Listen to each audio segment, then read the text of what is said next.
7 de la mañana, 55 minutos, a menos de una semana de cambio de presidencia, las entidades hacen sus balances, que dejan, que queda pendiente. Pues hoy pasa al tablero el Fondo de Adaptación y su gerente Raquel Garavito. Gerente, muchísimas gracias por esta invitación, por aceptar esta invitación de Noticias Caracol. Bueno, pues muchas gracias, la primera vez al tablero y aquí vamos. Bueno, se nos bloqueó el tablero, pero entonces vamos avanzando en acercar a los colombianos frente a lo que es esta entidad. Las personas no tienen muy claro qué es el Fondo de Adaptación y de qué se ocupa. ¿Qué es? El Fondo de Adaptación es la entidad encargada de hacer las grandes obras de infraestructura, proyectos integrales en materia de mitigación y adaptación al cambio climático. Es una entidad que le devuelve la esperanza a los colombianos porque lo que nosotros hacemos es que de la nada vuelven a tener todo. Estamos hablando vivienda, educación, salud y grandes obras de infraestructura. Perfecto, empecemos entonces. Una inversión de 3 billones de pesos en este cuatrenio, una ejecución de 2.3 y obras contratadas por 723.690 millones de pesos. ¿Esto se traduce en cuántos proyectos en el territorio nacional? Estamos hablando de 574 proyectos en todo el territorio nacional.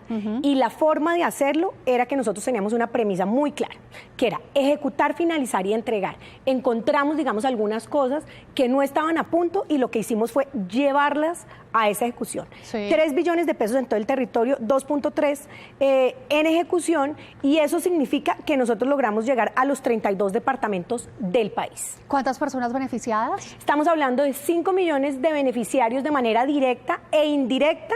Estamos hablando de 25 millones porque tenemos algunas obras, sobre todo las de medio ambiente, que son de gran magnitud y que pueden impactar a varios municipios en el país. Creo que se nos coló aquí una imagen que no correspondía. Revisemos a ver la diapositiva anterior para poder avanzar en los temas del Fondo de Adaptación. Siguiente, por favor. Siguiente diapositiva. La anterior, si me ayudan por FanMaster. Pero podemos hablar mientras tanto de los macroproyectos. Listo, me parece perfecto. Y de macroproyectos además en materia de medio ambiente, que es, como les explicábamos a los televidentes, la misión de esta entidad. Entonces nos vamos con el Jarillón de Cali, un tema absolutamente problemático que tiene en riesgo a miles de habitantes en este cordón de asentamiento que tiene más de 24 kilómetros. Estamos hablando principalmente del distrito de Agua Blanca, sin embargo, las inundaciones afectan a toda la población de Cali. Nosotros recibimos esta obra de infraestructura en el 32% más o menos, hoy en día la tenemos en el 72%, sí, el macroproyecto como tal. Sin embargo, el Jarillón, que tiene una longitud de 26 kilómetros, lo vamos a entregar a hoy cercanos a los 23 kilómetros. ¿Qué quiere decir esto en la vida real? Que estamos disminuyendo el riesgo de inundación en una ciudad como Cali en un 88%. Y además, esto tiene otros dos componentes. En materia de vivienda, logramos entregar en este cuatrenio 1.468 viviendas, reubicamos 1.468 familias y dejamos contratado, andando en ejecución, alrededor de 1.500 viviendas adicionales. ¿Por qué fue tan difícil lograr una ejecución de reforzamiento del Jarillón, que además está construido desde 1950, del 100%? ¿Con qué se encontraron? Digamos que hay varias condiciones. Una de las más importantes es la reubicación de las familias. Cuando vas a hacer una reubicación de una población tan grande, estamos hablando más o menos de 5.000 familias que a lo largo de la historia van a tener que ser reubicadas, que ya llevamos, digamos, un gran avance. Las negociaciones son demoradas y hay, digamos, 2 sectores importantes, el de la playita y también tenemos la escombrera, que ha sido, digamos, de difícil ejecución en la medida que toca contar con el apoyo del distrito. Nosotros logramos hacer unos buenos acuerdos entre Gobernación, Alcaldía, la CBC y por supuesto, Propacífico para lograr llevar estas obras. Que es la Corporación Autónoma del Valle, ¿cierto? La Corporación Autónoma del Valle. Gerente, más que la negociación con estas entidades y con las personas que están en asentamiento en estos kilómetros, ustedes se encontraron con un tema más complejo y es el de las hormigas arrieras. Unas hormigas que generan unas filtraciones en estas construcciones y pues debilitan el Jarillón. ¿Qué medidas se va a tomar frente a eso? Pues porque eso es incontrolable, es de la naturaleza. Sin embargo, este Jarillón, digamos, tiene una tecnología superior a la que se ha manejado en otras obras del país. Sí. O sea, el nivel de perforación que ha tenido este Jarillón es mucho más profundo que muchas de las obras de infraestructura de muros de contención. Este Jarillón tiene unos niveles estructurales que aún con las inundaciones que se están teniendo en Cali a hoy, estamos por encima de la cota histórica de inundaciones. Es decir, ya se está demostrando que el Jarillón en las condiciones actuales funciona perfectamente y no hemos tenido en esas poblaciones inundaciones. ¿Dónde se han presentado las inundaciones? En el pedazo que todavía no tiene reforzamiento. Entonces demuestra... ¿Y esas afecta a cuántas familias? Nosotros estamos haciendo en total la reubicación de cerca de 5.000 familias.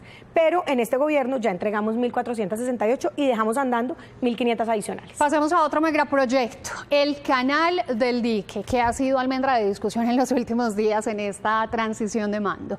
Una inversión de 54.000 millones y ustedes ya dejaron ejecutada la fase 1 al 100%, que eso le competía al fondo de adaptación. ¿Cómo impactaron a la comunidad alrededor?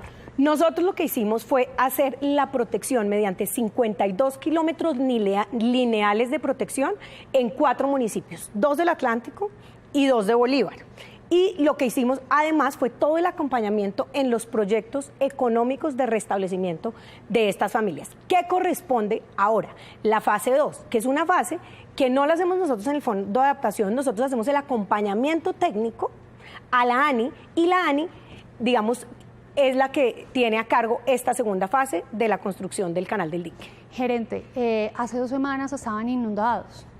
En La Mojana. Hablemos de esta parte. Hace una semana, decía la ministra de Ambiente entrante que esa fase 1 del Canal del Dique, de ejecución del Canal del Dique, que como decíamos le competió al Fondo de Adaptación, no había sido socializada con las comunidades. Sí ha sido socializada, de hecho se llevaron a cabo cerca de 16 consultas previas con las comunidades, todas, digamos, con un buen éxito. Estamos hablando que no fueron unas consultas hechas de afán, fueron unas consultas que se tomaron cerca de 3 y 4 años, donde todos los aspectos se negociaron con las comunidades.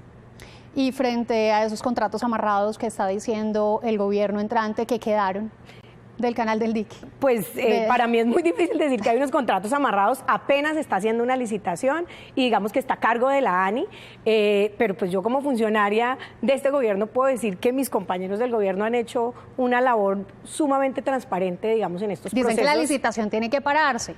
Y el gerente de la ANI dijo que tenía incluso más reversa el río Magdalena. Eso ya está a cargo de Manuel, que es un funcionario, digamos, que tiene todo el expertise en saber cómo funciona. ¿En qué consiste entonces esa fase de acompañamiento del fondo a esta fase 2 del Canal del Dique? Desde hace más de 4 años se contrataron esos estudios y diseños de cómo debía ser ese proyecto.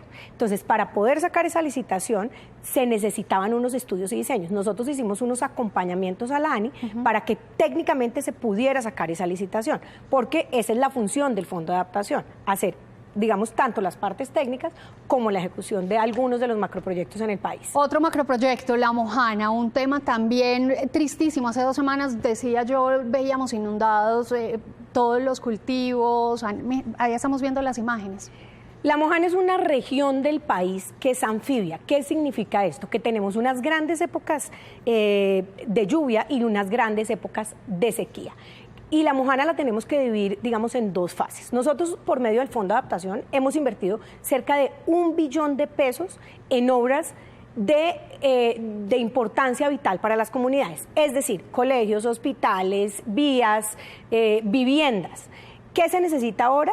Las obras hidráulicas. Esas obras hidráulicas, lo que hicimos nosotros en el Fondo de Adaptación es hacer los estudios hasta fase 2 y los estudios de diseño y ya la construcción de las obras hidráulicas estará a cargo de la unidad de gestión de riesgo. Nosotros ya le entregamos todos los estudios y diseños a la unidad de gestión de riesgo para que ellos procedan a hacer, digamos, la contratación y el proyecto hidráulico a futuro. Directora Garavito, esto es un problema sobrediagnosticado, no es un hecho sobreviniente ver esta región del país en esas condiciones. Ahí los televidentes están viendo las imágenes. ¿Por qué es tan difícil que se resuelva?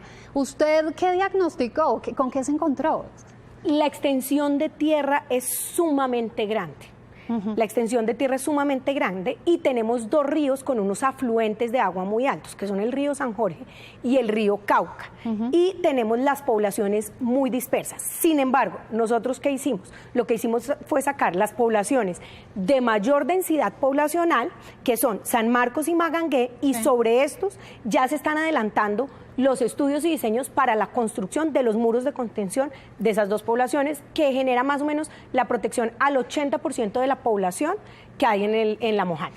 Y nos vamos a ir rápidamente a hacer un repaso por otros sectores, que yo quisiera que usted me explique acá por qué, si el Fondo de Adaptación se ocupa de preparar al país para mitigar los efectos del cambio climático, hay también inversión en vivienda, educación, salud, acueducto, por ejemplo, en educación. ¿Eso cómo se determina? Porque necesitamos infraestructuras seguras para el cambio climático. Bien. Y muchas veces en nuestro país tenemos, digamos, unas infraestructuras que no se han hecho con los, digamos, adecuados métodos para el cambio climático.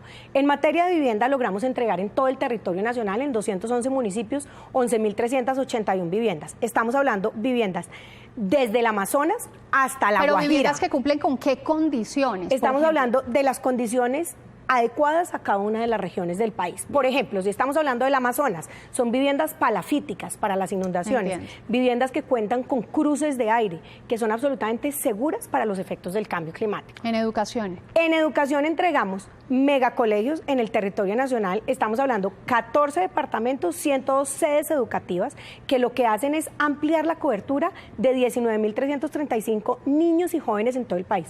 Por ejemplo, tan solo en un departamento como el Magdalena, logramos entregar 16 sedes educativas que cumplen con todos los requisitos. Lo mismo acueducto. En transporte. En transporte teníamos unos sitios críticos que se han venido afectando por los efectos del cambio climático. Cuando tenemos estas inundaciones o estas sequías, las comunidades quedan incomunicadas. Bien. Entonces, por ejemplo, un puente que tenemos en La Colorada, en el departamento del Arauca, en Saravena. Entonces, hacemos la reconstrucción de esto. Y un tema que no quiero que se me quede por fuera es en materia de salud. Muchas de estas poblaciones, por los efectos del cambio climático, quedan alejadas de los centros poblados más cercanos. Entonces, construimos 18 hospitales, pero es importante decir, completamente dotados. Nosotros los dejamos dotados, no simplemente el coco, sino que quedan listos para operación al otro día que le hacemos la entrega al ente territorial. Gerente, no le puedo decir adiós sin lo del puente de Isgaura. Esto supongo que hacía parte de transporte. Eso no fue adjudicado en su administración, usted lleva 14 meses, pero la semana pasada se conoció que se va a investigar a la interventora y a otras personas, ahí lo vemos. ¿Eso cómo solucionaba, cómo nos preparaba para cambio climático? ¿Cuál era el efecto de este puente? El efecto de este puente era unir dos poblaciones que estaban muy alejadas, o sea, necesitábamos unir dos zonas del país que estaban muy alejadas en Santander. ¿Qué pasó con esta licitación? En este momento está en un tribunal de arbitramiento y, digamos, hay algunos temas que yo no puedo tocar digamos, en detalle por ser parte de unos procesos jurídicos que se están llevando a cabo en este momento. Ese fue un puente que se entregó antes, lamentablemente, y nosotros en esta administración no podemos hacer mucho al respecto, lamentablemente. Y corríjame, ¿esto lo tuvieron los mismos españoles que hoy tienen la segunda fase del canal del dique o estoy equivocada? Es así. Es así. Bueno, muchísimas gracias, gerente Raquel Garavito, gerente del Fondo de Adaptación, por pasar al tablero de Noticias Caracol y contarnos cuál ha sido el balance de la entidad en estos 14 meses que usted estuvo al frente, pero pues en el cuatrenio que ya estaba a punto de finalizar. Muchísimos éxitos. ¿Está feliz? Estoy feliz, voy a descansar un poquito, pero feliz de los resultados. Muchas gracias por la invitación. Muchas gracias a usted.